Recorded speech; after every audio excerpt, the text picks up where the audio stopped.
On November 21st, 1964, days before he was due to receive his Nobel Peace Prize, civil rights legend Dr. Martin Luther King Jr. received a package. Within said package was a series of tapes, allegedly containing recordings of King's sexual indiscretions, which were recorded from wiretaps that had been placed on his phones under the orders of Attorney General Robert F. Kennedy the year prior. However, Coretta Scott King, MLK's wife, said they contained only mumbo-jumbo.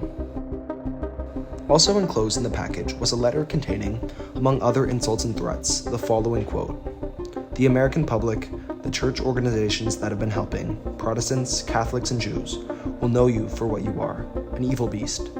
So will others who have backed you. You are done, King. There's only one thing left for you to do. You know what it is.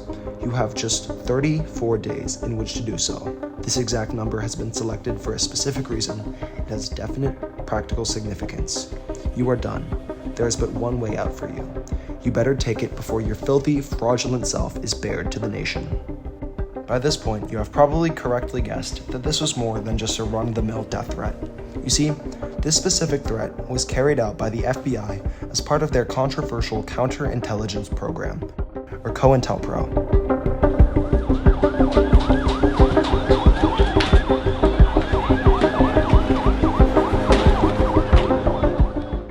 COINTELPRO was a series of thousands of illegal FBI projects meant to, and I quote, "expose, disrupt, miscredit, discredit, or otherwise neutralize domestic groups the FBI deemed subversive," which lasted from 1956 to 1971. According to the Senate Intelligence Committee, under COINTELPRO, certain techniques that the Bureau had used against hostile foreign agents were adopted for use against perceived domestic threats. It is important to note that despite some operations being directed against far-right groups like the KKK, the vast majority of these programs were directed at the various leftist and progressive movements which grew to prominence during the late 20th century, such as the Black Panther Party, the Students for a Democratic Society, and, as previously mentioned, Martin Luther King Jr. and his Southern Christian Leadership Conference.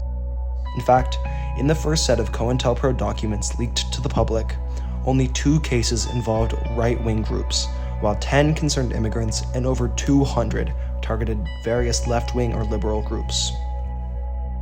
To return to MLK, following his 1963 March on Washington, where he gave the iconic "I Have a Dream" speech, J. Edgar Hoover, the FBI director at the time, signaled King out as a major target for COINTELPRO, pressuring Assistant Director William C. Sullivan into writing the following, quote, "In the light of King's powerful demagogic speech, we must mark him now, if we have not done so before, as the most dangerous Negro for the future in this nation from the standpoint of communism, the Negro, and national security. The FBI's campaign to discredit and destroy King would continue even after his death."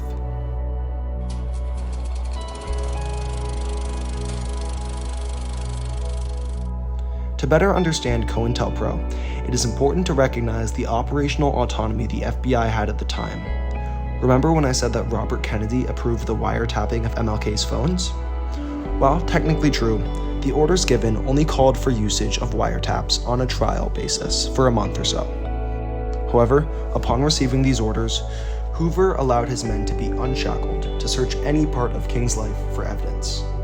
In addition, these operations were kept entirely secret from many parts of the civilian government, and it would take a literal heist of documents from an FBI building in Pennsylvania, which we will discuss later, to reveal the program to the public.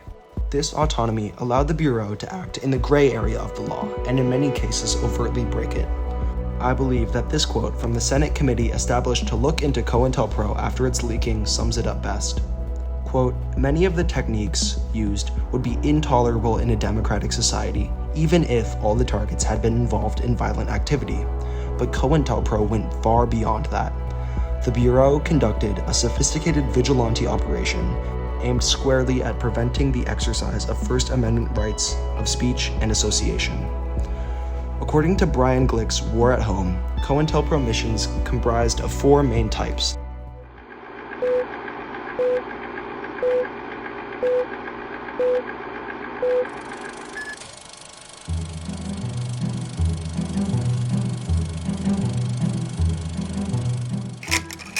1.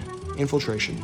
Agents and informants did not merely spy on political activists, as their main purpose was to discredit and disrupt them. Their presence served to undermine, trust, and scare off potential supporters. 2. Psychological warfare from the outside. The FBI employed a myriad of dirty tricks to undermine progressive movements. For example, they published fake media stories and leaflets in the names of targeted groups. They also forged correspondence, sent anonymous letters, and made anonymous calls to spread misinformation and cause trouble for the activists. 3. Harassment through the legal system. The FBI abused the legal system to harass activists and make them appear to be criminals. Officers gave perjured testimony and presented false evidence to secure wrongful imprisonment. They also discriminately enforced tax laws and used conspicuous surveillance, investigative interviews, and grand jury subpoenas to intimidate activists and their supporters. 4. Extra-legal force and violence. The FBI and police instigated, threatened, and themselves carried out break-ins, vandalism, assaults, and beatings, with the objective of frightening dissidents and disrupting their movements. In the case of Black, Puerto Rican, and Native American movements, these attacks were so extensive, vicious, and calculated that they are often referred to as a sort of official terrorism.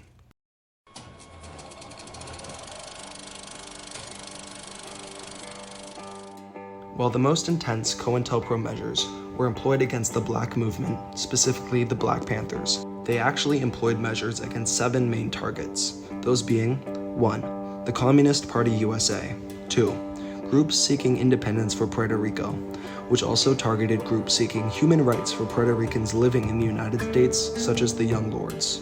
3. The Socialist Workers' Party, which also targeted any groups said party supported. 4. Black nationalist hate groups, which was a blanket term for a variety of Black power and civil rights organizations, which ranged from the Black Panthers to MLK to local churches. 5. The New Left, another blanket term which encompassed a very broad range of anti-war, anti-racist, student, veteran, feminist, lesbian, gay, environmentalist, Marxist, and anarchist groups. 6. The Border Coverage Program, which targeted racial Mexican and Chicano movements such as the Brown Berets, and finally, white hate groups. However, this last target is a little bit misleading. You see, rather than targeting and aiming to destroy these far-right white nationalists, the Bureau incorporated them into many of their operations against the progressive groups who were ultimately COINTELPRO's main targets. Far-right groups received funds, information, and protection from the FBI as long as they directed their violence towards COINTELPRO targets. Famously, on March 25, 1965, 39-year-old white civil rights activist Viola Luiso and 19-year-old African-American activist Leroy Moton were helping shuttle protesters back to Montgomery, Alabama, after the Southern Christian Leadership Conference's famous March on Selma, when the two were run off the road by 4 KKK members and Luiso was shot twice in the head. One of the KKK members turned out to be an FBI informant who had alerted the Bureau previously of the group's violent intentions, to no response, and because of this, the FBI began a smear campaign against the deceased, claiming that the cuts on her arm from the car's broken glass were actually puncture marks indicating recent use of a hypodermic needle, and that her closeness to the African American in the car, quote, had the appearance of a necking party, even though autopsy results proved both of these claims wrong. In addition, the FBI also financed, armed, and controlled an extreme right-wing group of former Minutemen, transforming them into a group called the Secret Army Organization, which targeted activists and leaders involved in the anti-war movement, using both intimidation and violent acts.